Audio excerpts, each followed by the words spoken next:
اعوذ باللہ من الشیطان الرجیم، بسم اللہ الرحمن الرحیم۔ السلام علیکم ورحمۃ اللہ وبرکاتہ۔ میرے پیارے معزز ناظرین و سامعین، اس ویڈیو میں جو بات بیان کی گئی ہے وہ دراصل ایک گہرا روحانی پیغام ہے جو نبی کریم صلی اللہ علیہ وآلہ وسلم نے ہمیں بہترین دوستی کے اصولوں کی صورت میں عطا فرمایا۔ انسان کی زندگی میں دوستوں کا کردار بہت اہم ہوتا ہے۔ انسان اکیلا نہیں رہ سکتا، اسے کسی نہ کسی کا ساتھ درکار ہوتا ہے، مگر ہر ساتھ ہر دوستی سچی نہیں ہوتی۔ بعض دوست فائدہ دینے کے بجائے نقصان پہنچا دیتے ہیں، جبکہ کچھ دوست ایسے ہوتے ہیں جو دنیا اور آخرت دونوں میں باعث خیر بن جاتے ہیں۔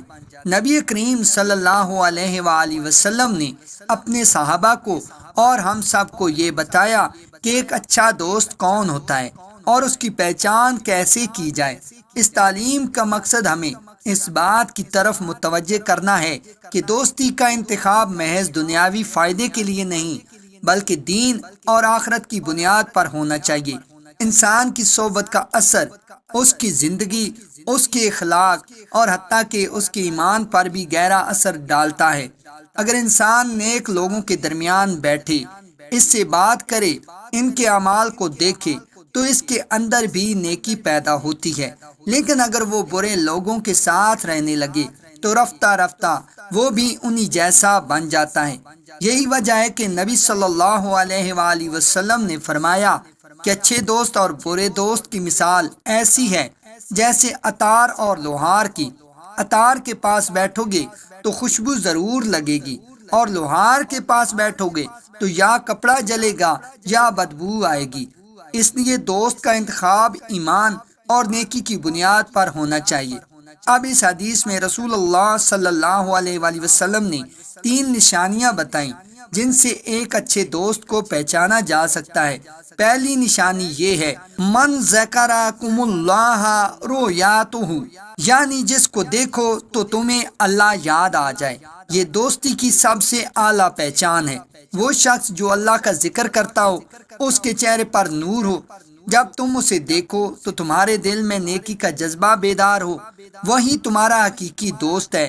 ایسے دوست کے ساتھ رہنے سے دل میں ایمان بڑھتا ہے، اللہ کی یاد تازہ ہوتی ہے اور انسان گناہوں سے بچنے لگتا ہے۔ یہ دوستی روحانی فائدے کا ذریعہ بن جاتی ہے۔ دوسری نشانی ہے، وَزَادَ فِي عِلْمُكُمْ مَنْطِقُهُ، یعنی جس کی باتیں تمہارے علم میں اضافہ کریں۔ یعنی ایک اچھا دوست وہ ہے جس کی گفتگو سے تمہیں کچھ سیکھنے کو ملے، جو تمہیں قرآن، سنت، علم، عقل اور اخلاق کی باتیں سکھائے۔ ایسا شخص تمہیں دنیا کے بے معنی باتوں سے ہٹا کر دین کی طرف راغب کرے۔ اس کے الفاظ میں تاثیر ہو، نصیحت ہو، سچائی ہو، علم کا نور ہو۔ اگر تمہارے دوست کی مجلس تمہیں صرف غیبت، مذاق اور فضول باتوں میں مصروف رکھتی ہے تو سمجھ لو کہ وہ تمہیں اللہ سے دور لے جا رہی ہے، لیکن اگر اس کی باتوں سے تمہارے علم، شعور اور ایمان میں اضافہ ہوتا ہے تو وہ اللہ کی طرف سے ایک نعمت ہے۔ تیسری نشانی ہے، وَذَكَرَكُمُ الْآخِرَةُ عَمَلُهُ، یعنی جس کا عمل تمہیں آخرت کی یاد دلائے۔ یہ سب سے عملی نشانی ہے۔ ایک سچا دوست وہ ہے جس کے عمل کو دیکھ کر تمہیں موت، قبر، حساب اور جنت و جہنم کی یاد آئے۔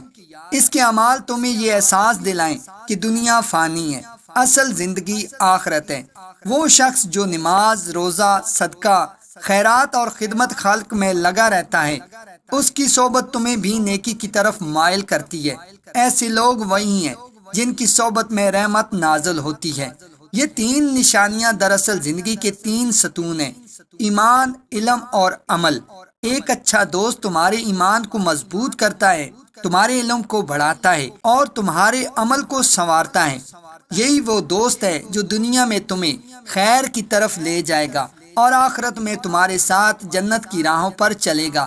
ایسے دوست کے لیے دعا کرنی چاہیے، اس سے محبت کرنی چاہیے، اور اگر کبھی اس سے دوری ہو جائے تو واپس اس کی قربت حاصل کرنی چاہیے۔ نبی کریم صلی اللہ علیہ وآلہ وسلم نے فرمایا کہ انسان اپنے دوست کے دین پر ہوتا ہے لہذا ہر ایک کو دیکھنا چاہیے کہ وہ کس سے دوستی کر رہا ہے۔ اگر تمہارا دوست تمہیں نماز، قرآن اور ذکر کی طرف لے جاتا ہے تو وہ اللہ کی طرف سے تمہارے لیے ایک نعمت ہے، لیکن اگر تمہارے دوست تمہیں گناہوں میں مبتلا کرتے ہیں، تمہارا وقت ضائع کرتے ہیں اور تمہیں دنیا میں الجھاتے ہیں تو وہ تمہارے دشمن ہیں، چاہے بظاہر تمہیں محبت دکھائیں۔ دوستی کا اصل مفہوم قرب الہی ہے۔ جب دو دل اللہ کے لیے جڑ جاتے ہیں تو ان کا رشتہ کبھی نہیں ٹوٹتا۔ ایسے دوست قیامت کے دن عرش کے سائے تلے ہوں گے۔ قرآن میں بھی آیا ہے کہ قیامت کے دن تمام دوست دشمن بن جائیں گے سوائے ان کے جو تقوی والے ہوں گے۔ اس کا مطلب یہ ہے کہ وہی دوستی دائمی ہوگی جو اللہ کے لیے ہو۔ دنیا میں دوست کے ساتھ وقت گزارنا، باتیں کرنا، ہنسنا، یہ سب وقتی خوشی ہے، لیکن اصل دوستی وہ ہے جو انسان کے دل کو بدل دے، اس کے اعمال کو سنوار دے اور اس کے ایمان کو بڑھا دے۔ یہی وہ دوستی ہے جسے نبی کریم صلی اللہ علیہ وآلہ وسلم نے اچھا دوست کہا ہے۔ اگر ہم اپنی زندگی میں ایسے دوست بنا لیں جو ان تین نشانیوں پر پورا اترتے ہوں، جنہیں دیکھ کر اللہ یاد آئے، جن کی باتوں سے علم بڑھے اور جن کے عمل سے آخرت کی یاد تازہ ہو، تو ہماری زندگی سکون، برکت اور ایمان سے بھر جائے گی۔ ایسے دوست کے ساتھ رہنے سے دل کی کدورتیں ختم ہوتی ہیں، گناہوں سے بچاؤ ملتا ہے اور اللہ کی رحمت انسان پر نازل ہوتی ہے۔ لہٰذا ہمیں چاہیے کہ ہم اپنے دوستوں کا انتخاب سوچ سمجھ کر کریں، نیک لوگوں کی صحبت اختیار کریں، اللہ والے بندوں کے قریب رہیں اور ان کے ساتھ مل کر نیکی کی راہوں پر چلیں، کیونکہ جو شخص نیک لوگوں کے درمیان رہتا ہے وہ خود بھی نیک بن جاتا ہے۔ آخر میں اس حدیث کا خلاصہ اور عمل یا وظیفہ یہ ہے کہ اگر تم چاہتے ہو کہ تمہاری زندگی میں سکون، برکت اور ایمان کی روشنی آئے تو روزانہ دعا کرو کہ یا اللہ مجھے ایسے دوست عطا فرما جنہیں دیکھ کر تیرا ذکر یاد آئے، جن کی باتوں سے علم میں اضافہ ہو اور جن کے اعمال مجھے آخرت کی یاد دلائیں۔ یہ دعا دل سے مانگیں، نیک صحبت اختیار کریں اور اپنی مجلسوں کو ذکر الہی سے منور کریں۔ یہی سب سے بڑا روحانی وظیفہ ہے جو انسان کی زندگی کو بدل سکتا ہے۔ اللہ تعالیٰ سے دعا ہے کہ آپ کی تمام حاجات کو پورا فرمائے، آپ کی تمام مشکلات کو دور فرمائے۔ ناظرین محترم، اگر آپ کو ہماری ویڈیو پسند آئی تو لائک کے ساتھ ساتھ شیئر بھی ضرور کیجیے گا۔ اگر آپ ہمارے چینل پہ نئے ہیں اور آپ نے ابھی تک ہمارے چینل کو سبسکرائب نہیں کیا تو جلدی سے ہمارے چینل کو سبسکرائب کر دیں اور ساتھ ہی لگے گھنٹی کے بٹن کو بھی دبا دیں تاکہ ہماری آنے والی ہر نئی ویڈیو کا نوٹیفیکیشن آپ کو بر وقت مل سکے۔ جزاک اللہ خیرہ۔